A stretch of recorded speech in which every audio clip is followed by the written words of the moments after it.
Sérgio Conceição secures his first win in the Serie A as Milan manager. 2-1 away from home to Como. Now, was it the most convincing of victories? No, not really. Was it the most dominant of games? No, not really. Especially from Milan's end. I felt like Como had the majority of the ball. But what did Milan do that secured them the 3 points? They punished the opposition.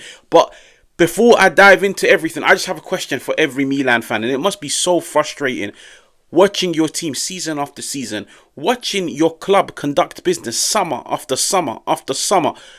Milan are in desperate need of a striker. Now, from watching Milan this season, I feel like Tammy Abraham, especially as an impact sub, whenever he's come off the bench, I feel like he's done well. He's chipped in with the odd goal here and there, but you could see his impact. You can see his presence when he comes onto the pitch. Alvaro Morata, throughout his career, he's never ever shown the world that he's a prolific number 9, a clinical number 9. But what he brings to the team off the ball, in terms of his pressing, in terms of his ability to hold up the ball, bring his teammates into the game, it's impressive. But I look at Milan, and from watching them over the past years, I've always felt like the club has struggled to address a key problem, the attacker, the number 9. You look at Milan of the past, it was what? Zlatan Ibrahimovic, Oliver Giroud. 2 strikers, 35 plus. Prior to that, it was like the era of Rebic. And I was just looking at Milan and telling myself, when was the last time they had a top number 9 at the top of his game? In his prime, having an impact week in, week out. Now, touching on the game, I feel like it was a relatively dull game. It really was. In the beginning, it started off intense. You could see both teams going at it, but both teams showed a lack of quality in the final third. But this is where I looked at Milan and I said, you've got the better players.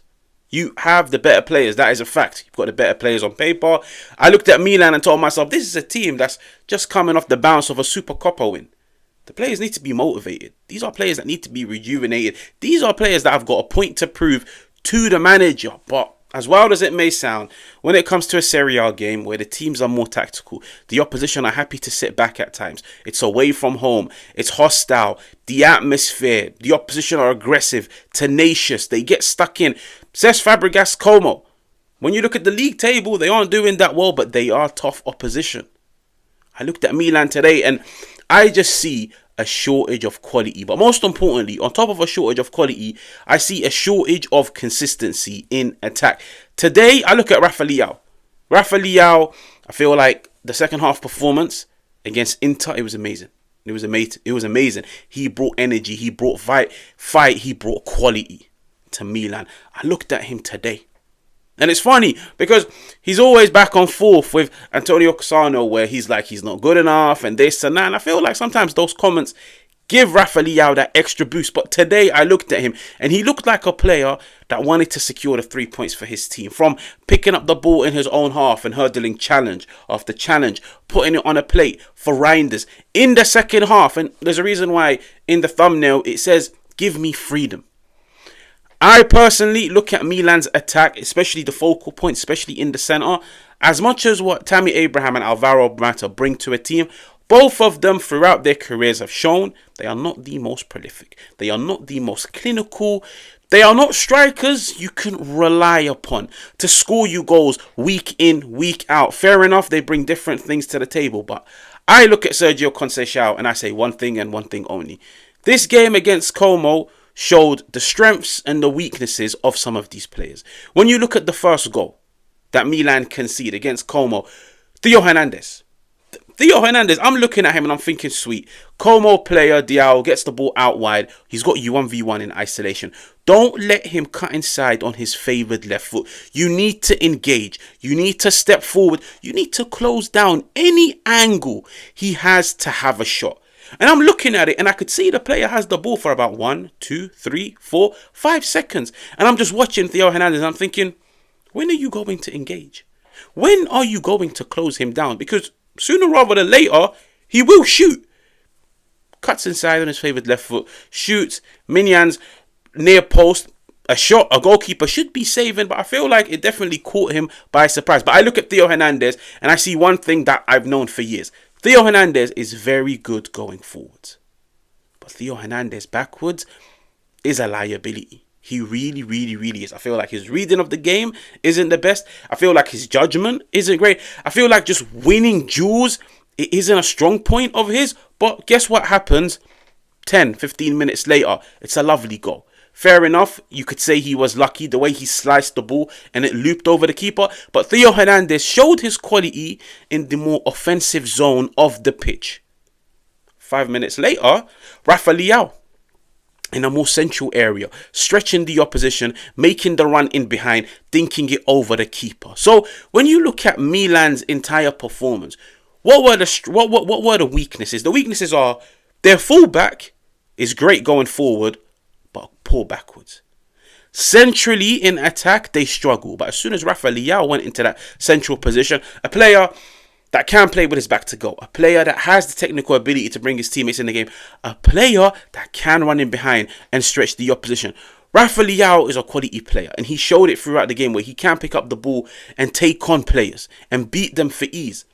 The question has to be, if I was Sérgio Conceição, I might look at this Milan team and say, I need to put players where they're most penetrative, but also take players out of areas where they can be a liability. And I look at it like this. Is it worth rolling the dice on putting Rafa Leao in that central area? Similar to how when he came on against Inter, he didn't play as a touchline winger against Inter in the second half. He had license to roam in the centre. Even when you look at the Tammy Abraham goal, it came from Rafa Leao being centred left-hand side, running across goal, making that run inwards, receiving the ball on the right and passing it across goal. Rafa Leao, give him that freedom in those central areas where he can drop deep, where he can run in behind, where he can roam to the left, roam to the right. But that means, who do you put down the left-hand side? If we're all on the same page that Theo Hernandez's qualities lie in the more offensive third of the pitch, his ball striking, his crossing, he's a player that's shown tracking back, winning duels, it's not really a strength of his. Put him in an area where you focus on his strengths, but you take out his weaknesses. And that's why I look at Sérgio Conceição and say, why not roll the dice? Deploy Rafa Leao in a more central area. Put Theo Hernandez out wide on the left-hand side. And if it means putting Emerson Royal as a left back where he has played at Tottenham, then so be it. Because Sérgio Conceição's teams, they're very direct. They're very aggressive in the ball. They like to get the ball forward as quick as possible. You'll be doing your team an advantage by getting the ball as quick as possible to a player of Theo Hernandez's quality in the final third, to a player of Rafa Leao's quality in the centre of the field. If not, I do look at Milan and say, if you do continue with Theo as a left back, Rafa Leao on the left side of midfield, fair enough, they've got an amazing partnership, but I feel like you restrict Theo Hernandez and there'll always be eyes and targets on him defensively. And the only reason why I suggest it is because I look at Tammy, I look at Alvaro Morata. I feel like from the start, they're not the most impactful. They're probably better off coming off the bench. If Milan want to try and score as many goals as possible, I feel like put your best attacker in areas where he's most dangerous. Time will tell. Now, if you're new, make sure to subscribe. Make sure to hit the like button. Make sure to let me know what you think in the comments. And I'll catch you guys on another one.